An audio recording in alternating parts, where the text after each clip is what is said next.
Hello दोस्तों, ओम नमः शिवाय। हमारे चैनल ओम ज्ञान सागर में आप सभी का बहुत बहुत स्वागत है। आज हम लेके आए हैं आपके लिए 16 सोमवार व्रत कथा के बारे में। किस तरह व्रत करना चाहिए और कैसे करना चाहिए और कैसे उद्यापन करना चाहिए। सूर्योदय से पहले उठकर पानी में कुछ काले तिल डालकर स्नान करना चाहिए। इस दिन सूर्य को हल्दी डालकर जल अवश्य चढ़ाए।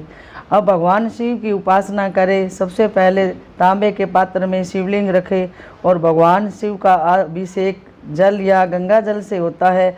विशेष मनोकामनाओं के लिए दूध, दही, घी, शहद, चने की दाल, सरसों का तेल, काले तिल आदि सामग्रियों से अभिषेक किया जाता है। इसके बाद ओम नमः शिवाय मंत्र के द्वारा श्वेत फूल, चंदन, सफ़ेद चावल, पंचामृत, सुपारी, फल और ताज़ा पानी गंगा जल से पूजा भगवान शिव और पार्वती की करनी चाहिए। महामृत्युंजय मंत्र भगवान शिव के पंचाक्षरी मंत्र या अन्य मंत्र से जाप करें। सोमवार की व्रत कथा करें। आरती करने के बाद भोग लगाए और घर परिवार में प्रसाद बांटने के बाद स्वयं ग्रहण करें। नमक रहित प्रसाद ग्रहण करें। दिन में शयन न करें। प्रति सोमवार पूजन का समय निश्चित रखें। प्रति सोमवार एक ही समय एक ही प्रसाद ग्रहण करें। गंगा जल, लौंग, चूरमा, खीर और लड्डू में से अपनी क्षमता अनुसार किसी एक का चयन करें। 16 सोमवार तक जो सामग्री खाए उसे एक ही स्थान पर बैठकर खाए, चलते फिरते नहीं। प्रत्येक सोमवार को एक विवाहित जोड़े को उपहार दे, फल, वस्त्र, मिठाई। 16 सोमवार तक लगातार व्रत करे, खंडित न होने दे। लगातार नियम पालन से करे। अविवाहितों के लिए व्रत करने से मनचाहा जीवन साथी मिलता है और विवाहितों को ब्रह्मचार्य नियम का पालन करना बहुत जरूरी है और उनकी सभी मनोकामनाएं और सुख शांति, पुत्र प्राप्ति, धन दौलत, जो भी मनोकामना होती है, बोले भगवान शिव, माँ पार्वती सभी उनकी मनोकामना पूरी करते हैं। भोग के बाद चूरमे को 3 भाग करे। एक गाय को दे, दूसरा भाग प्रसाद के रूप में बांटे और तीसरा भाग स्वयं ग्रहण करे। चूरमे के अलावा कुछ भी नहीं खाना चाहिए। पर इस प्रकार 16 सोमवार तक व्रत करे। फिर 17वें सोमवार को उद्यापन करे। उद्यापन में 5.25 किलो चूरमा बनाए गुड़ गेहूं के आटे का और 16 जोड़े स्त्री पुरुष को भोजन कराए। भोजन में श्रद्धा अनुसार पकवान बनाए, साथ में चूरमा भी खाने को दे। चूरमा 3 भाग करे, एक गाय को दे और 2 भाग प्रसाद में बांटे और चूरमा खुद ही खाए और पकवान नहीं। पुरुषों को दक्षिणा दे और सुहाग की वस्तुएं स्त्रियों को देनी चाहिए। हवन भी करवाना चाहिए और पंडित जी को भोजन करा के श्रद्धा अनुसार उनको विदा करना चाहिए। भगवान भोले और शिव माँ पार्वती सभी मनोकामना पूरी करते हैं। और इस व्रत 16 सोमवार व्रत करने की कथा। मृत्यु लोक में विवाह करने की इच्छा करके एक समय श्री भूतनाथ महादेव जी माता पार्वती के साथ पधारे। वहाँ से भ्रमण करते करते अमरावती नाम की अति रमणीक नगरी में पहुँचे। अमरावती नगरी अमरावपुरी के सुदर्शन सब प्रकार के सुखों से परिपूर्ण थी। उसमें वहाँ के महाराजा का बनाया हुआ अति रमणीक शिवजी का मंदिर बना था। उसमें भगवान शंकर पार्वती के साथ निवास करने लगे। एक समय माता जी ने प्राणपति को प्रसन्न देख के मनोचित करने की इच्छा से बोली, हे महाराज, आप तो हम तुम दोनों चौकस खेलेंगे। शिवजी ने प्राण प्रिया की बात को मान लिया और चौकस खेलने लगे। उस समय इस स्थान पर मंदिर का पुजारी ब्राह्मण मंदिर में पूजा करने को आया। माताजी ने ब्राह्मण से प्रश्न किया कि पुजारी जी बताओ कि इस बाजी में दोनों में से किसकी जीत होगी। ब्राह्मण बिना विचारे ही शीघ्र बोला उठा कि महादेव जी की जीत होगी। थोड़ी देर में बाजी समाप्त हो गई और पार्वती जी की विजय हुई। अब तो पार्वती जी ब्राह्मण को झूठ बोलने के अपराध के कारण श्राप देने को उद्यत हुई। तब महादेव जी ने पार्वती जी को बहुत समझाया, परंतु उन्होंने ब्राह्मण को कोढ़ी होने का श्राप दे दिया। कुछ समय बाद पार्वती जी के श्रापवश पुजारी के शरीर में कोढ़ पैदा हो गया। इस प्रकार पुजारी ने अनेक प्रकार से दुखी रहने लगा। इस तरह के कष्ट भोगते हुए जब बहुत दिन हो गए तो देवलोक की अप्सराएं शिवजी की पूजा करने उसी मंदिर में पधारी और पुजारी के कष्ट को देखकर बड़े दया भाव से उसके रोगी होने का कारण पूछने लगी।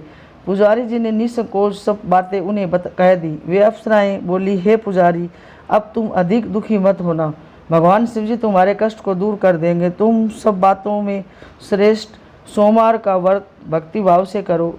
तब पुजारी अप्सराओं से हाथ जोड़कर विनम्र भाव से सोमवार व्रत की विधि पूछने लगा। अप्सरा बोली कि जिस दिन सोमवार को उस दिन भक्ति के साथ व्रत करे, स्वस्त्र पहने, आधा सेर गेहूं का आटा ले, उसके 3 अंगा बनाए और घी गुड़ दीप नैवेद्य पूंगी फल बेल पत्तर जनेऊ जोड़ा चंदन अक्षत पुष्प आदि द्वारा प्रदोष काल में भगवान शंकर का विधि से पूजन करे। तत्पश्चात अंगाओं में से एक शिवजी को अर्पण करे, बाकी 2 को शिवजी का प्रसाद समझकर उपस्थित जनों में बांट दे और आप भी प्रसाद पावे। इस विधि से 16 सोमवार व्रत करे। तत्पश्चात 17वें सोमवार के दिन पाव सेर पवित्र गेहूं के आटे की बाटी बनावे, तदनुसार घी और गुड़ मिलाकर चूरमा बनावे और शिवजी का भोग लगाकर उपस्थित भक्तों में बांटे। पीछे आप कुटुंब प्रसाद ले और भगवान शिव जी की कृपा से उनके मनोरथ पूर्ण हो जाते हैं। ऐसा कहकर अप्सराएं स्वर्ग को चली गई। ब्राह्मण ने यथाविधि सोमवार व्रत किया था। भगवान शिव जी की कृपा से रोगमुक्त होकर आनंद से रहने लगा। कुछ दिन बाद जब फिर शिव जी और पार्वती जी उस मंदिर में पधारे तो ब्राह्मण को निरोग देखकर पार्वती ने ब्राह्मण से रोग मुक्त होने का कारण पूछा तो ब्राह्मण ने 16 सोमवार व्रत कथा कह सुनाई। तब तो पार्वती जी अति प्रसन्न होकर ब्राह्मण से व्रत की विधि पूछकर व्रत करने को तैयार हुई। व्रत करने के बाद उनकी मनोकामना पूर्ण हुई तथा उनके रूठे पुत्र स्वामी कार्तिकेय स्वयं माता के आज्ञाकारी हुए, परंतु कार्तिकेय जी को अपने विचार परिवर्तन का रहस्य जानने की इच्छा हुई और माता से बोले, हे माता जी, आपने ऐसा कौन सा उपाय किया जिससे मेरा मन आपकी ओर आकर्षित हुआ। तब पार्वती जी ने वही सोमवार व्रत कथा उनको सुनाई। स्वामी कार्तिकेय जी बोले कि इस व्रत को मैं भी करूँगा, क्योंकि प्रिय मित्र ब्राह्मण दुखी दिल से परदेश गया है, हमें उससे मिलने की बहुत इच्छा है। कार्तिकेय जी ने भी इस व्रत को किया और उसका प्रिय मित्र मिल गया। मित्र ने इस मिलन का भेद कार्तिकेय जी से पूछा तो वे बोले, हे मित्र, हमने तुम्हारे मिलने की इच्छा करके 16 सोमवारों का व्रत किया था। अब तो ब्राह्मण मित्र को भी अपने विवाह की बड़ी इच्छा हुई। कार्तिकेय जी से व्रत की विधि पूछी और यथाविधि व्रत किया। व्रत के प्रभाव से जब वह किसी कार्यवश विदेश गया तो वहाँ के राजा की लड़की का स्वयंवर था। राजा ने प्रण किया था कि जिस राजकुमार के गले में सब प्रकार अतनी माला डालेगी मैं उसी के साथ प्यारी पुत्री का ब्याह कर दूंगा। शिवजी की कृपा से ब्राह्मण विश्ववैद स्वयंवर देखने की इच्छा से राजसभा में एक और बैठ गया। नियम समय अतनी आई और उसने जयमाला उस ब्राह्मण के गले में डाल दी। राजा की प्रतिज्ञा अनुसार बड़ी धूमधाम से कन्या का विवाह उस ब्राह्मण के साथ कर दिया गया और ब्राह्मण को बहुत सा धन और सम्मान देकर संतुष्ट किया। ब्राह्मण सुंदर राजकन्या पाकर सुख से जीवित व्यतीत करने लगा। एक दिन राजकन्या ने अपने पति से प्रश्न किया, हे प्राणनाथ, आपने ऐसा कौन सा भारी पुण्य किया जिसके प्रभाव से हथनी ने सब राजकुमारों को छोड़कर आपको वर्ण किया। ब्राह्मण बोला, हे प्राण प्रियो, मैंने अपने मित्र कार्तिकेय जी से कथा अनुसार 16 सोमवार का व्रत किया था, जिसके प्रभाव से मुझे तुम जैसी स्वरूपवान लक्ष्मी की प्राप्ति हुई है। व्रत की महिमा को सुनकर राजकन्या को बड़ा आश्चर्य हुआ और वह भी पुत्र की कामना करके व्रत करने लगी। शिवजी की दया से उसके गर्भ से एक अति सुंदर सुशील धर्मात्मा और विद्वान पुत्र उत्पन्न हुआ। माता पिता दोनों उस देव पुत्र को पाकर अति प्रसन्न हुए और उसका लालन पालन भली प्रकार से करने लगे। जब पुत्र समझदार हुआ तो एक दिन अपने माता से प्रश्न किया कि माँ, तूने कौन सा तप किया जो मेरे जैसा पुत्र तेरे गर्भ से उत्पन्न हुआ। माता ने पुत्र का प्रलभ मनोरथ जान के अपने किए हुए 16 सोमवार व्रत की विधि से के सहित पुत्र को सम्मुख प्रकट किया। पुत्र ने ऐसे सरल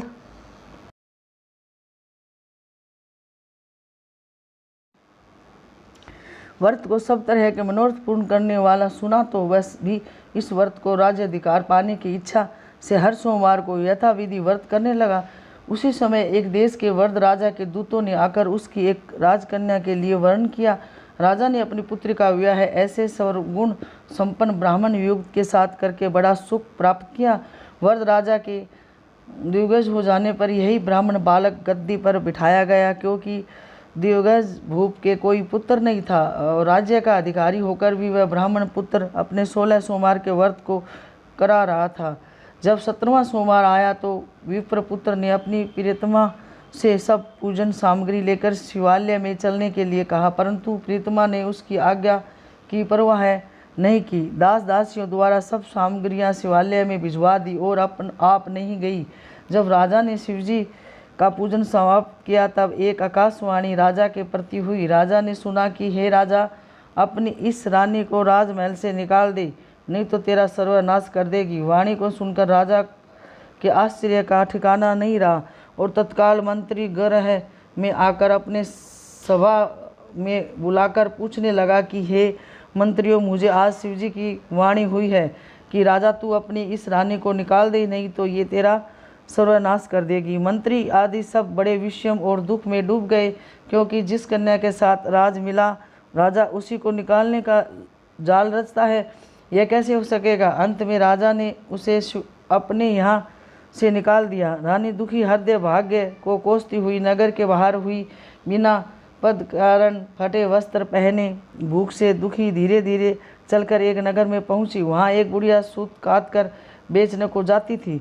रानी की करुणा दशा देख बोली, चल तू मेरा सूत बिकवा दे, मैं वृद्ध हूँ, भाव नहीं जानती हूँ। ऐसी बात बुढ़िया की सुन रानी ने बुढ़िया के सर से सूत की गठरी उतार अपने सर पर रखी। थोड़ी देर बाद आंधी आई और बुढ़िया का सूत पोटली सहित उड़ गया। बेचारी बुढ़िया पछताती रही और रानी को अपने साथ से दूर रहने को कह दिया। अब रानी एक तेली के घर गई तो तेली के सब मटके शिवजी के प्रकोप के कारण चटक गए। ऐसी दशा देख तेली ने रानी को अपने घर से निकाल दिया। इस प्रकार रानी अत्यंत दुखी पाती हुई सरिता के तट पर गई तो सरिता का समस्त जल सूख गया। तत्पश्चात रानी एक वन में गई। वहां जाकर सरोवर में सीढ़ी से उतर पानी पीने को गई। उसके हाथ से जल स्पर्श होते ही सरोवर का नील कमल के दृश्य जल असंख्य कीड़ामय गंदा हो गया। रानी ने भाग्य पर दोष रोपण करते हुए उस जल को पान करके पेड़ की शीतल छाया में विश्राम करना चाहा। वहां रानी जिस पेड़ के नीचे जाती उस पेड़ के पत्ते तत्काल गिर गए। वन सरोवर जल की ऐसी दशा देखकर गऊ चराते ग्वालों ने अपने गुसाई जी से, जो उस जंगल में स्थिति मंदिर में पुजारी थे, कही। गुसाई जी के आदेश अनुसार ग्वाल रानी को पकड़कर गुसाई जी के पास ले गए। रानी की मुख कृति और शरीर शोभा देख गुसाई जी जान गए, यह अवश्य ही कोई विधि की गति की मारी कोई कुलीन अबला है। ऐसा सोच पुजारी जी ने रानी के प्रति कहा कि पुत्री मैं तुमको पुत्री के समान रखूंगा, तुम मेरे आश्रम में ही रहो, मैं तुमको किसी प्रकार का कष्ट नहीं होने दूंगा। गुसाई के ऐसे वचन सुनकर रानी को धीरज हुआ और आश्रम में रहने लगी। परंतु आश्रम में रानी जो भोजन बनाती उसमें कीड़े पड़ जाते, जल भर के लावे उसमें कीड़े पड़ जाते। अब तो गुसाई जी भी दुखी हुए और रानी से बोले कि हे बेटी, तेरे पर कौन से देवता का कोप है जिससे तेरी ये दशा है। पुजारी की बात सुन रानी ने शिवजी की पूजा करने न जाने की कथा सुनाई तो पुजारी जी महाराज समझ गए और स्तुति करते हुए रानी के पति बोले कि पुत्री, तुम सब मनोरथ के पूर्ण करने वाले 16 सोमवार व्रत करो, उसके प्रभाव से अपने कष्ट से मुक्त हो जा सकोगी। गुसाई की बात सुनकर रानी ने 16 सोमवार व्रत को विधिवत संपन्न किया और 17वें सोमवार को पूजन के प्रभाव से राजा के हृदय में विचार उत्पन्न हुआ कि रानी को गए बहुत समय व्यतीत हो गए, न जाने कहाँ कहाँ भटक रही होगी, ढूंढना चाहिए। यह सोच रानी को तलाश करने चारों दिशाओं में दूत भेजे हुए तलाश करते हुए पुजारी के आश्रम में रानी को पाकर पुजारी से रानी को मांगने लगे। रानी पुजारी जी ने उनसे मना कर दिया तो दूत चुपचाप लौटे और आकर महाराज के सम्मुख रानी का पता बतलाने लगे। रानी का पता पाकर राजा स्वयं पुजारी के आश्रम में गए और पुजारी जी से प्रार्थना करने लगे, हे महाराज, जो देवी जी आपके आश्रम में रहती है वह मेरी पत्नी है। शिवजी के कोप से मैंने इसको त्याग दिया था, अब इस पर शिवजी का प्रकोप शांत हो गया है, इसलिए मैं इसे लिवाने आया हूँ। आप इसे मेरे साथ चलने की आज्ञा दीजिए। गुसाई जी ने राजा के वचन को सुना और उन सत्य समझकर रानी को राजा के साथ जाने की आज्ञा दे दी। गुसाई जी की आज्ञा पाकर रानी प्रसन्न होकर राजा के महल में आई। नगर में अनेक प्रकार के बाजे बजने लगे। नगर निवासियों ने नगर के दरवाजे पर तोरण बंदरवालों से विविध विधि से नगर सजाया। घर घर में मंगल गान होने लगे। पंडितों ने विविध वेद मंत्रों का उच्चारण करके अपनी राजा रानी का आह्वान किया। ऐसी अवस्था में रानी ने पुनः अपनी राजधानी में प्रवेश किया। महाराजा ने अनेक तरह से ब्राह्मणों को दान दिया देकर संतुष्ट किया, याचकों को धन धान्य दिया। नगरी में स्थान स्थान पर सदा व्रत खुलवाने, जहाँ भूखों को खाने को मिलता था। इस प्रकार सारे राजा शिव जी की कृपा का पात्र हो राजधानी में राजा रानी के साथ अनेक तरह के सुखों को भोग करते सोमवार व्रत करने लगे। विधिवत शिव पूजन करते हुए लोक में अनेक नेक सुखों को भोगते हुए पश्चात शिवपुरी को पधारे। ऐसे ही जो मनुष्य मनसा वाचक करना द्वारा भक्ति सहित सोमवार का व्रत पूजन इत्यादि विधिवत करता है वह इस लोक में समस्त सुख भोग को अंत में शिवपुरी को प्राप्त होता है। ये व्रत सब मनोकामना को पूर्ण करने वाला है। आरती। जय शिव ओंकारा स्वामी जय शिव ओंकारा ब्रह्मा विष्णु सदा शिव अर्धंगी दारा। ओम जय शिव ओंकारा एकानंद चतुरानंद पंचानन निराजे हंसासन गरुड़ासन वर्षवाहन साजे। जय शिव ओंकारा दो भुज चारु चतुर्भुज दस भुज अति सोवे तीनों रूप निरखते तिरुवन जन मोवे। जय शिव ओंकारा जय माला वनमाला मुंडमाला धारी त्रिपुरारी कंसारी वरमाला धारी। जय शिव ओंकारा श्वेतंबर पीतंबर बागंबर अंगे सनकादिक ब्रह्मादिक भूतादिक संगे। जय शिव ओंकारा कर में श्रेष्ठ कमंडल चक्र त्रिशूल धरिता जग करता जग हरिता जग पालन करता। जय शिव ओंकारा वर्मा विष्णु सदा शिव जानत अविवेका वक्षण के मध्य ये तीनों एका। जय शिव ओंकारा जय गुण आरती शिव जी की जो कोई नर गावे कहत शिवानंद स्वामी सुख संपत्ति पावे मनचित फल पावे। जय शिव ओंकारा। बोलो भोलेनाथ की जय शिव पार्वती महाराज की जय। आपको हमारी वीडियो कैसी लगी हमें कमेंट करके बताएं ताकि हम और भी ऐसी जानकारी आप लोगों के लिए लेकर आए और हमारे चैनल को सब्सक्राइब करें। प्लीज़ वीडियो को लाइक करें और सबके साथ शेयर करें। धन्यवाद।